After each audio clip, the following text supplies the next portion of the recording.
Welcome to my kitchen again. I've been making oatmeal cookies for a long time. And do you know, it was 40 some years ago when I got married, I had this can of Quaker Oats, and on the side of that Quaker Oats was a cookie recipe, an oatmeal cookie recipe, and it was called Famous Oatmeal Cookies. Well, I made them cookies off the side of that little box, and they were the best oatmeal cookies I think I'd ever had.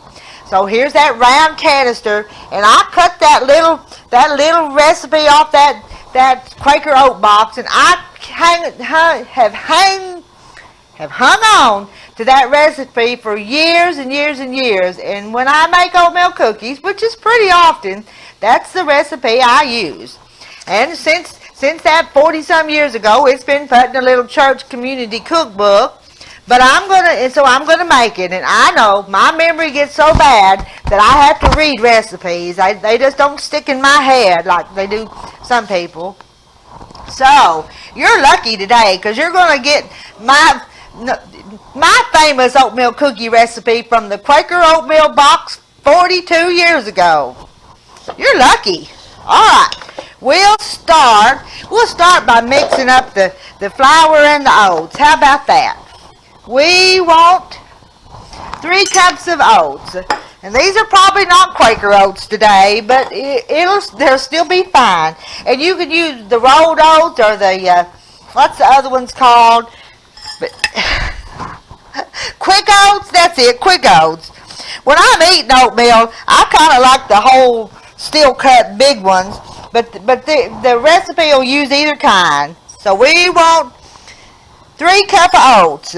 1, 2, whoop, little over, 3 cups of oats. It'll all be good. And we're going to put a teaspoon of salt.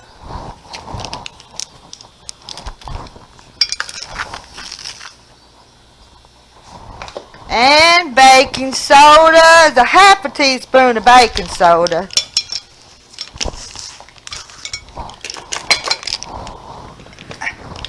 Got too much stuff here. I started our lunch, and so I've kind of got some of it pushed back.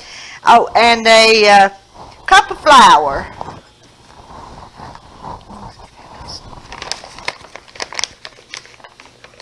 And a cup of flour. Now those will be our dry ingredients. Let's just kind of mix that flour and stuff together a little bit.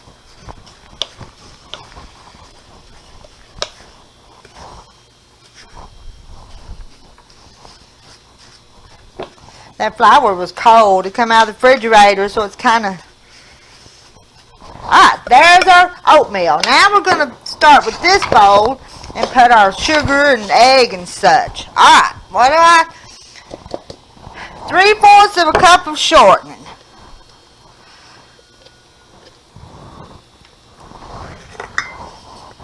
When I was a little girl, one thing I hated about cooking was measuring shortening. I just don't know why. It didn't seem like I could ever measure shortening right. But I've gotten better, and it don't intimidate me so much anymore. Because I remember in home ec class, they even showed us how to measure with a cup, where you'd put so much water and so much of the shortening, and it would come out with the right amount. Do y'all remember doing that in home ec class? I'm sure the home ec classes when I was in school is different than what they are now. But there was 2 different ways to measure shortening. And I said that was the water in a cup, and offset it and get it up to the right mark, or put it. But I don't think Mama, when I was a kid, had a little spatula that would just work so good for getting that shortening out. Look there. I'll have my 3/4 of a cup in there in no time at all, without having the messy waterway. And my sisters were over here the other day, and we were talking about cooking. You know, we made those cookies, and they brought me the rubber snake. My sisters, I've got 3 sisters. One of them's in heaven, but one of them likes to cook, and the other one, she's not much of a cook, But she said, you know, she said, I remember one of the first things we learned in home ec class was always pull your hair back. And of course, I wear my hair back. But, you know, I do see people on videos, they don't pull their hair back. And it just always, I'm thinking, now, you need to get your hair out of the way when you're cooking. And that's just me, I know. But that's what we learned in home ec class. We learned lots of other stuff too, but that's just one of them. All right, I want a cup of brown sugar. Put that in there. And I want a half a cup of white sugar. My white sugar's right here beside me.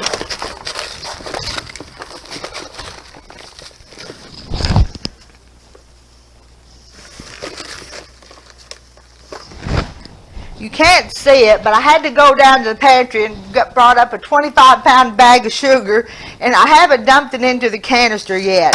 You don't believe me? Let me show you. I'll just show you it's heavy. Look, see?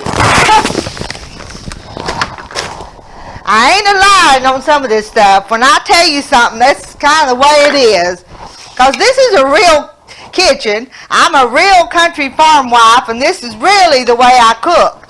And I've got a country fresh egg, and I always, since it's country eggs, I always break it into something and look at it first, because you know those country eggs sometimes can have little stuff you don't want in your cooking. And to that, we have to add 1/4 cup of water. And my poor old measuring cup, I guess I've used it a lot. I can't hardly read the marks on it. I'm going to have to put new measuring cups on my list of things to get, because I can't hardly see that. I guess I could take a black magic marker and when I could get them in the light and see it, I could mark it on there so I could read it. Now, we're going to blend this up. How much extension cord? Oh, and this is homemade vanilla, but I put it in a different vanilla. This is cheap vanilla, but it's got my good homemade vanilla in it that's not cheap. And we're going to put vanilla flavor in. We're going to cream that up.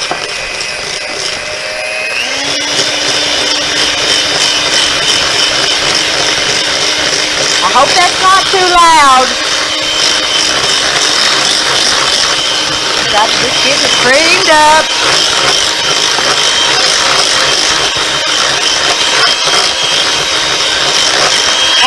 That's probably good enough. Now we're just going to add this flour and oat mixture we made. Gonna grab my spoon with my fist and stir it up.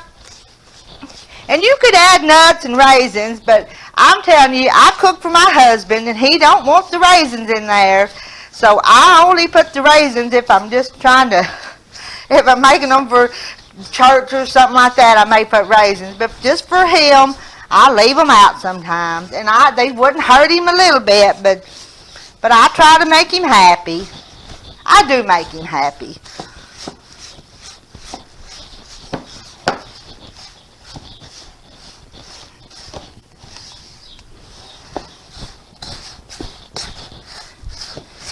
Yeah, they're just about ready. Still a little dry spot or two. Get down to the bottom of that bowl. There's no telling how much stuff has been cooked and made in this bowl. I inherited from my husband's mother. Her name was Nellie. She used it a lot, and I use it. It's a Texas ware bowl. I don't even know if they make them anymore. It's a vintage bowl.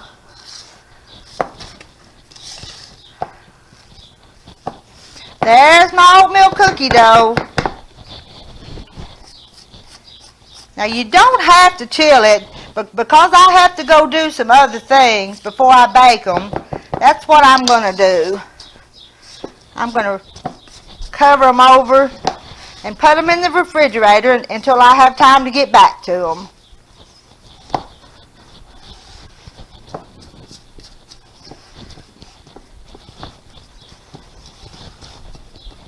So I'll be back in a little while to finish the cookies. I live on a farm and there's always something else I have to go do.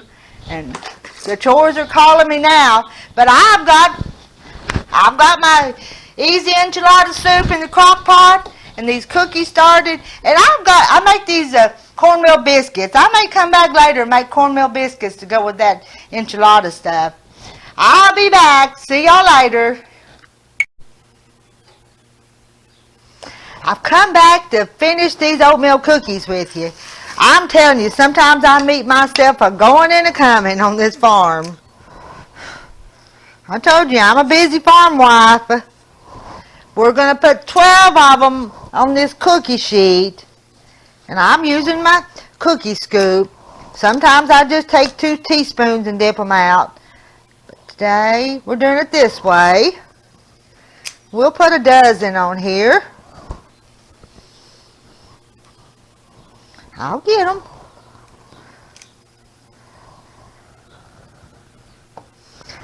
I'm going to have company on a video this weekend. I'm kind of looking forward to it.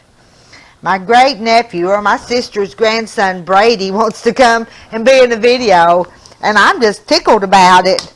We have a plan on what we're going to make. We're going to make one of his Mimi's recipes.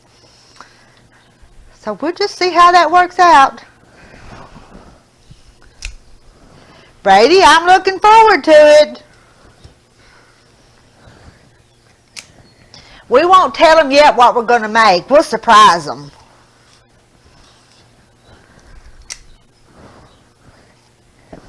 Two more. Now I have preheated my oven to 350.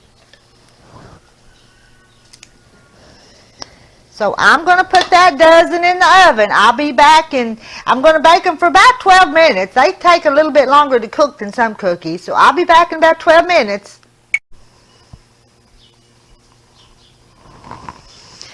Well, I took our cookies out of the oven, but I told you I put them in there for 12. But I looked at them and I left them about 2 more minutes. So I left these about 14 minutes. The recipe does say you can bake them 12 to 15, so I went 14 on these. Let's give them just a second to cool, and then I'll remove them off that cookie sheet, and we'll have cookie. I'd get me some milk. I think I've still got coffee here. I'll have coffee and cookies, but milk and cookies sure sound awful good. All right.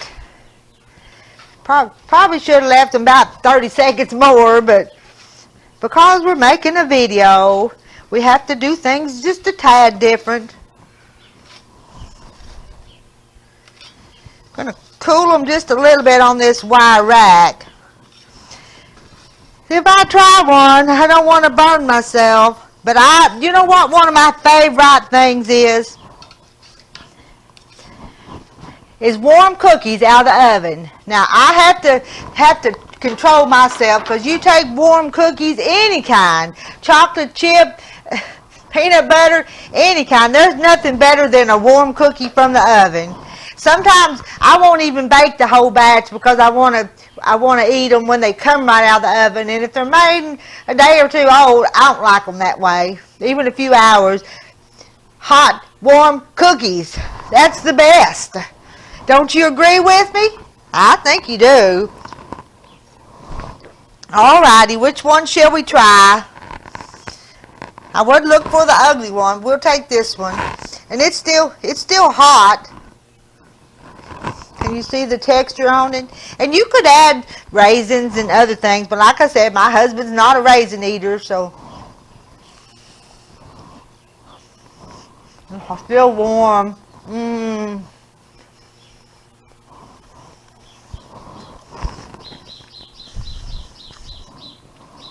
If I'm going to eat them on the camera for you, I just as well enjoy it. You know, there's that one feller, I think he's on QVC, you know, where he eats something and he does a happy dance.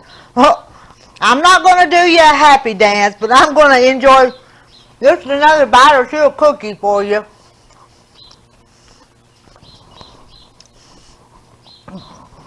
This is a good recipe, and I'm going to try to write it down for you. I didn't name it. Now, on the oatmeal box, it was Famous Oatmeal Cookies. And you make this recipe, and I think you'll know why it's famous. Because it's a good oatmeal cookie recipe. I'm out of here. I've got one more pan. I'm going to probably put this up. I'm not going to bake them all right now because like I told you, I want warm cookies every once in a while. I don't know if I'm going to share all these or not. Bye now.